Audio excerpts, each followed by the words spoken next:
Appel aux jeunes, numéro 305. Comment utiliser son héritage?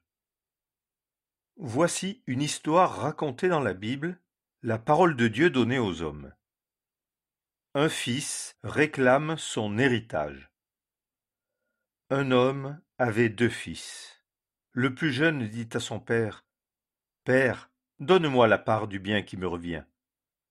Alors, il leur partagea son bien. Peu de jours après, le plus jeune vendit tout et partit pour un pays éloigné. Là, il dissipa tout ce qu'il avait en vivant dans la débauche. Évangile selon Luc chapitre 15, versets 12 et 13. La débauche, c'est par exemple manger et boire à l'excès, avoir des relations sexuelles de manière déréglée. Ce fils ne se sent apparemment pas à l'aise près de son père. Il veut vivre libre, comme il le souhaite. Alors il demande à son père sa part d'héritage et il s'en va, pour vivre à sa guise. C'est étrange. Normalement, on reçoit un héritage après le décès d'une personne. Est-ce que ce fils considère son père comme déjà mort?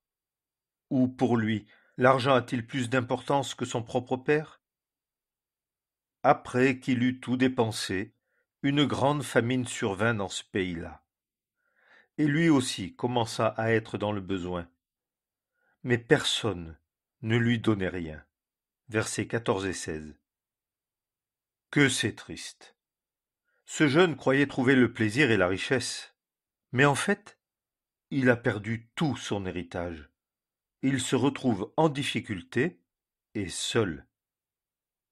Revenu à lui-même, il dit, Je me lèverai, et je m'en irai vers mon père, et je lui dirai, Père, j'ai péché contre le ciel et devant toi.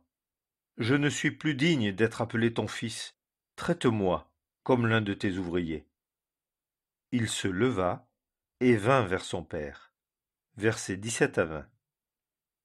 Ce fils reconnaît que ce qu'il a fait est mal aux yeux de Dieu, qu'il a manqué de respect à son père. Mais il sait aussi que chez son père, il aura de quoi vivre. Alors il décide d'y retourner et d'avouer ce qu'il a fait. Tout le long de son chemin de retour, il a dû se demander comment il allait être reçu. Comme il était encore loin, son père le vit et fut ému de compassion. Il courut à lui, se jeta à son cou et le couvrit de baisers. Verset 20. Quel accueil! Qu'est-ce que cela signifie pour nous? Peut-être pensons-nous que nous ne ressemblons pas à ce jeune homme. Mais quel respect avons-nous pour Dieu? Il nous a créés. Il nous a donné une santé, plus ou moins bonne, de l'argent, peu ou beaucoup, une famille, des amis, du temps. Et qu'est-ce que nous faisons? Nous vivons loin de lui. Nous voulons être totalement indépendants de lui et gérer notre vie à notre manière, tout comme le fils de l'histoire. Comment réagit Dieu? Il nous a créés libres et nous laisse donc prendre nos décisions. Il nous laisse utiliser tout ce qu'il nous a donné comme nous le voulons. Mais peut-être te rends-tu compte que ta vie loin de Dieu ne t'a pas apporté le bonheur que tu souhaitais? Tu peux être dans le besoin, dans l'angoisse, ressentir un énorme vide en toi. Quelque chose te manque et tous tes efforts ne mènent à rien. Tu voudrais venir à lui, mais tu ne sais pas comment il va t'accueillir après tout ce que tu as fait. Oh, n'hésite pas. Viens à lui. C'est un Dieu plein d'amour, prêt à te pardonner. Il voit au fond de ton cœur. Il sait ce que tu ressens. Dis-lui combien tu regrettes tout ce que tu as fait loin de lui.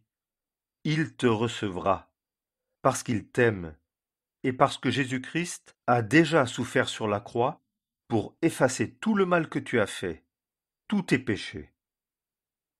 Christ a souffert une fois pour les péchés, le juste pour les injustes, afin de nous amener à Dieu. Première épître de Pierre, chapitre 3, verset 18. Dieu pourra alors dire, comme le Père de l'histoire, Réjouissons-nous, car mon fils que voici était perdu et il est retrouvé. Évangile de Luc, chapitre 15, versets 23 et 24. Tu pourras ensuite découvrir que Dieu veut remplir ta vie de bonheur et de joie. Même si tu rencontres encore des difficultés, il sera toujours avec toi pour les partager et pour t'aider. Et tu pourras aussi lui demander sa sagesse et sa force pour utiliser ton héritage, ta santé, ton temps, ton argent, etc.